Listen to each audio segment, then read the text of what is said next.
Ayun, magandang araw mga par. Ngayon bubuksan natin tong bago kong order na impact drive. Kasi itong total namin dati kong ginagamit 5 years na, bumigay na. Sinubukan naming i-revive nung kasama ko mekaniko, kaso mukhang hindi na talaga kaya, so no choice, nag-order ako ng bago. Buksan natin to, check natin kung ano yung laman.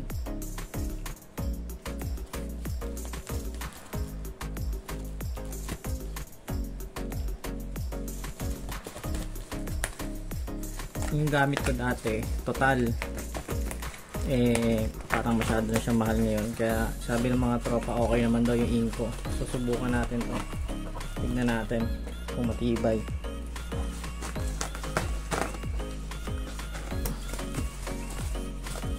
Order ko lang to sa Shopee.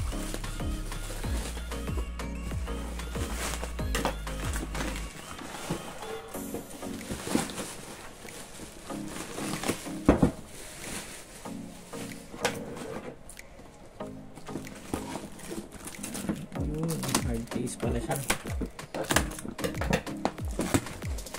Inco.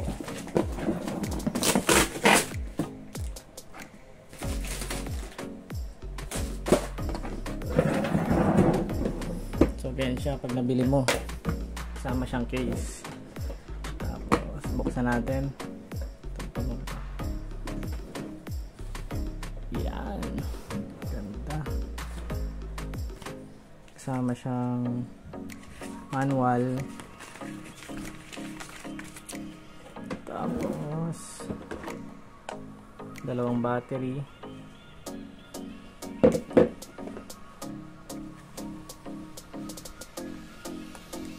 charge, screw, tapos ito yung impact drill, tapos yung mismong impact wrench 1/2 sukat nya,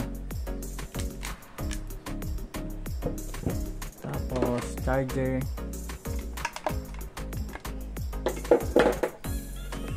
saka itong socket na 21mm pa 19mm. So yun yung mga kasama niya sa box. Ngayon naman testingin natin.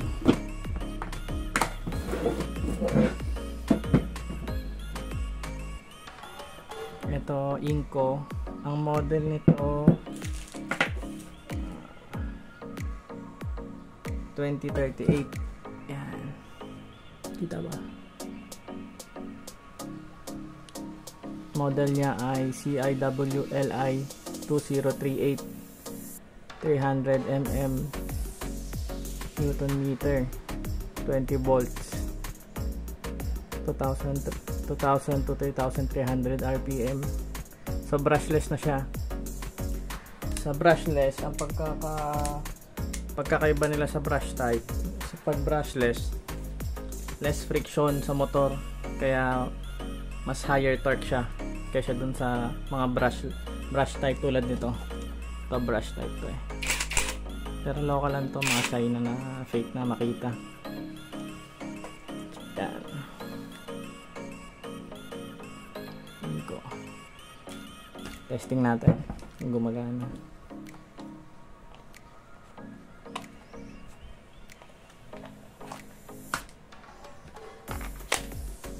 Battery check, pagpet, luwag, gana. Tapos meron din pala siyang yung lakas niya, may high, tapos pinutin mo to low. Kailangan naka-diin ka dito sa trigger niya pag ina-adjust mo siya ng speed, kasi pag hindi siya ma-adjust. Tsaka sa higpit lang high, pinutin ko yung low.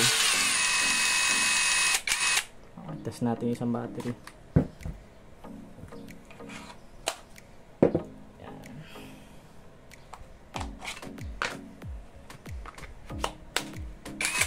Ayun, wala na.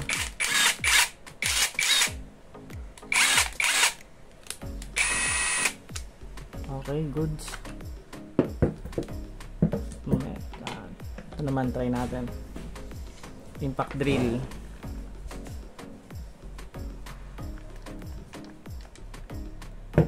Lagyan natin ng battery.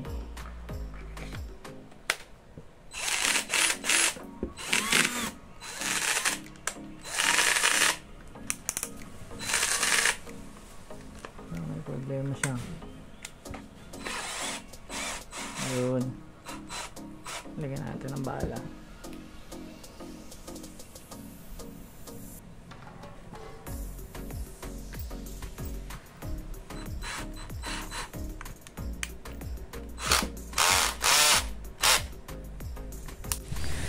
Testing naman natin tong impact drill. So pagka luluwagan niya, maglalagay kayo ng bala.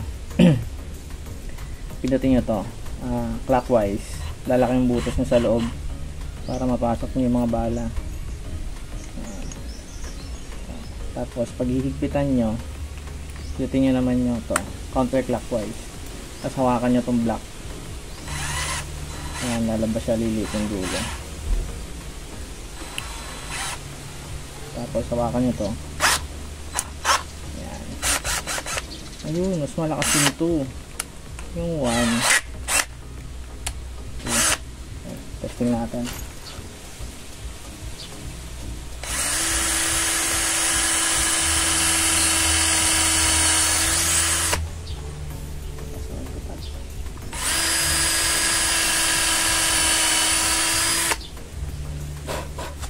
So good, pambutas ng kahoy. Gawin natin. Lagyan natin, try natin bolt naman.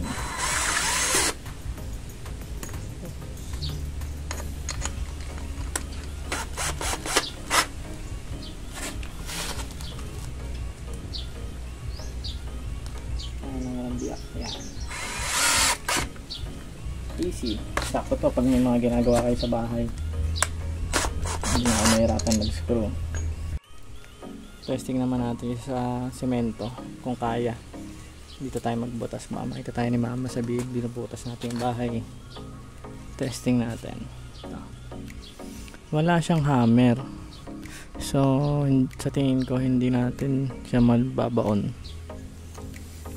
Pero try lang natin.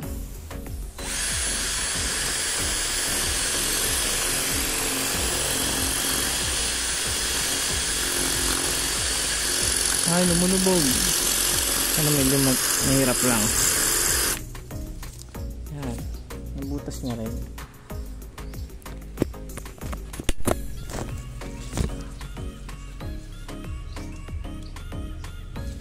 Nabubutas niya rin.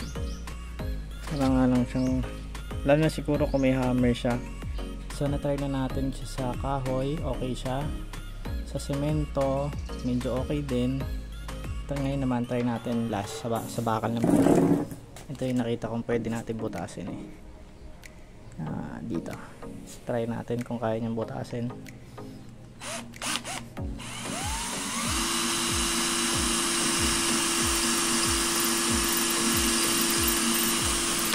Ito yung speed.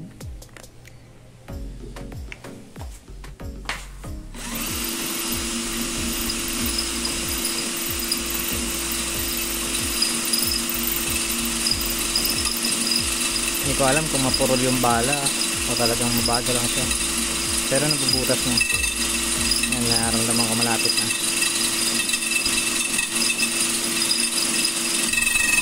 Yan na. Hop. Parang mapulog na yung bala eh.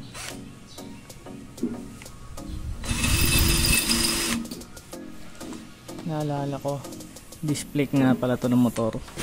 So makapal talaga to, tsaka sobrang tigas, kaya torno, nahihirapan dito eh. Pero ayun yung nabutas niya. Yan, not bad. Talagang matigas lang to, display talaga na to eh. So okay siya sa bakal.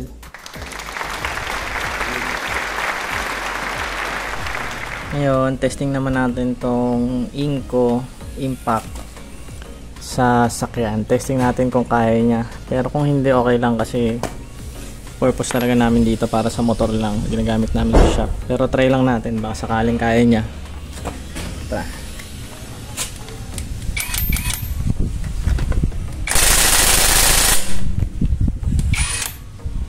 Higpit pa na yun.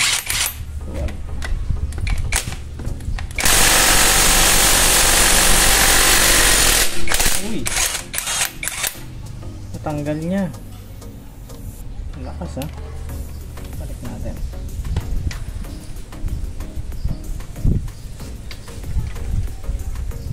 Ibabalik nyo, sure nyo muna na tama ang thread, kasi baka mamaya nasa iba na hindi sakto yung thread nya, tapos bigla yung binaril, may lost thread siya. So kailangan na nyo muna, kita na natin, ayaw muna natin para sa natin.